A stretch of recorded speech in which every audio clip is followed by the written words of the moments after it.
লোকসভা নির্বাচনে এবার সবুজ ঝড়ে রাজ্যবাসী। লোকসভা নির্বাচনে জয়ের পাশাপাশি দুই উপনির্বাচনে জিতল তৃণমূল কংগ্রেস। 2021-এ ভোটে দাঁড়িয়ে পরাজিত হয়েছিলেন অভিনেত্রী সায়ন্তিকা বন্দ্যোপাধ্যায়। 2024-এ উপনির্বাচনে তিনি বরানগর থেকে জয়ী হন। বিজেপি প্রার্থী সজল ঘোষকে হারিয়ে 8140 ভোটে জয়ী হয়েছেন সায়ন্তিকা। জয়ের পর অভিষেক বন্দ্যোপাধ্যায় ও মমতা বন্দ্যোপাধ্যায়কে কৃতজ্ঞতা জানানোর পাশাপাশি ধন্যবাদ জানান দলীয় কর্মীদের।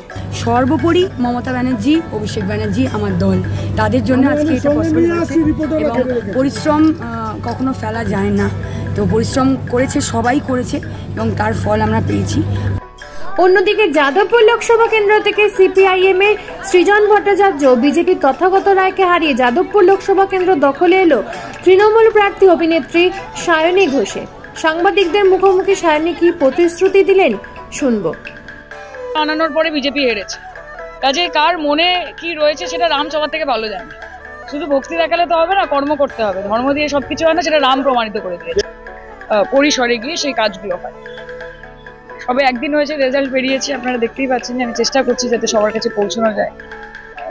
2117টা বুথ রয়েছে, আগামী 5 বছরে প্রত্যেকটা বুথে একবার করে সায়নী ঘোষ ঘুরে আসবে, সেই প্রতিশ্রুতি আপনাদের।